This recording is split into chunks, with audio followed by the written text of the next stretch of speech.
আসসালামু আলাইকুম রহমতুল্লাহ। সকলকে আমাদের হিকমা অনলাইন মাদ্রাসার পক্ষ থেকে স্বাগতম।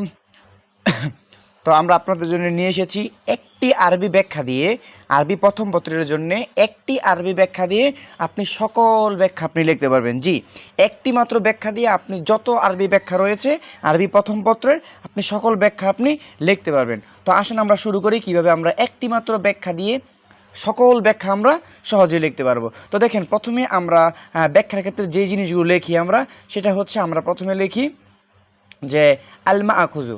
এই যে প্রথমে আমরা লিখি যে আলমা আখুজু, মানে যেটাকে আমরা ভূমিকা বা ইন্ট্রোডাকশন আমরা বলি। এরপর হচ্ছে আল মোনাসাবা, প্রসঙ্গ। এরপর হচ্ছে আশারহু, ব্যাখ্যা। এরপর হচ্ছে আল হাসিল অথবা আল খাতিমাদু, হ্যাঁ, মানে হচ্ছে উপসংহার। ঠিক আছে। তো আপনি এই একটি মাত্র ফরম্যাট দিয়ে যত আরবি ব্যাখ্যা রয়েছে আপনি সকল আরবি ব্যাখ্যা আপনি কী করতে পারবেন, আপনি লিখতে পারবেন। প্রথমে আপনি লিখবেন আল মাআখুযু ইন্না হাযিহিল ইবারাতাল মাযকুরাতা ফি ওয়ারাকাতি সুআলি মাআখুযাতুম মিনাল কিতাবিল মুসাম্মা বিল লুগাতিল আরাবিয়্যাতিল ইত্তিসালিয়াতি মিনাল আশরি। এরপর আপনি জাস্ট খালি কবিতার নামটা লিখবেন। আমরা আপনাদেরকে যে সাজেশনটা দিয়েছি আপনারা ওইখান থেকে জাস্ট শুধুমাত্র খালি কবিতার নামটা আপনার খালি লিখবেন, মানে যেই কবিতা থেকে ব্যাখ্যাটা দিয়েছে। ঠিক আছে, হ্যাঁ, তাহলে আপনি তো জাস্ট একটু পরে যাবেনই, তাই না? তো আপনি খালি জাস্ট একটু আপনাকে কবিতার নামটা লিখতে হবে। কবিতার নাম হতে পারে হিজনুল উম্মাহাত, হ্যাঁ, অথবা আসিদকু, হ্যাঁ, যার যেই কবিতা আপনাদের সেই শুধুমাত্র কবিতার নাম বসাবেন, আর কিচ্ছু করতে হবে না প্রথমটার মধ্যে। এরপর আসেন দ্বিতীয় লাইন। দ্বিতীয়টা হচ্ছে আল মোনাসাবা, মানে হচ্ছে প্রসঙ্গ। হ্যাঁ, প্রসঙ্গ।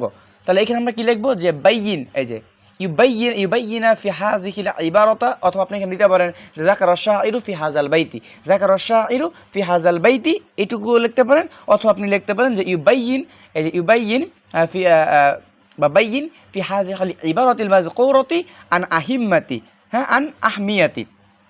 এরপর আপনি কি করবেন, কবিতার যে মূল বিষয়বস্তুটা সেটা হতে পারে, যদি আপনার হিজনুল উম্মাহাত কবিতা হয়, আমি জাস্ট আপনাকে বোঝানোর জন্য বলছি, যদি হিজনুল উম্মাহাত কবিতা হয়, এখানে কি বলা হয়েছে, এখানে সন্তানের উপরে, হ্যাঁ, আপনার মায়ের অধিকারটা বলা হয়েছে। তাহলে আপনি এখানে বললেন যে আল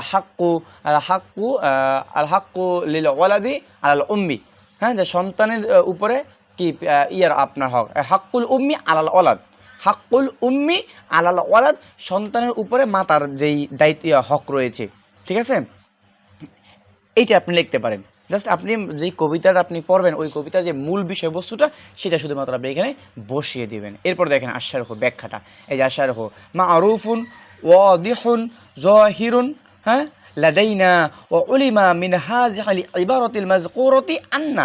এরপর হচ্ছে কবিতার ব্যাখ্যা। আপনি জাস্ট মাত্র আপনি যেই ব্যাখ্যাটা আপনি পরীক্ষার জন্য পড়ে যাবেন সেই ব্যাখ্যা থেকে কয়েকটা লাইন শুধু এইখানে আপনি যুক্ত করে দিবেন। ঠিক আছে, জাস্ট কয়েকটা লাইন শুধু আপনাকে মুখস্থ করতে হবে, আর সকলটাই কিন্তু আপনি এখানে পাচ্ছেন।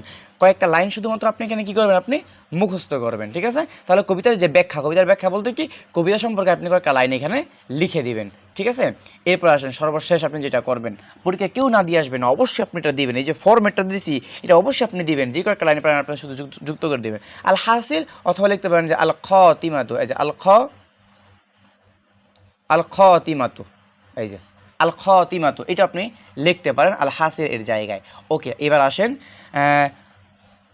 ফাহিমনা ফাহিমনা আলিমনা ও দারাসনা মিন হাযিহিল ইবারাতিল মাযকুরাতি আহমিয়াতা।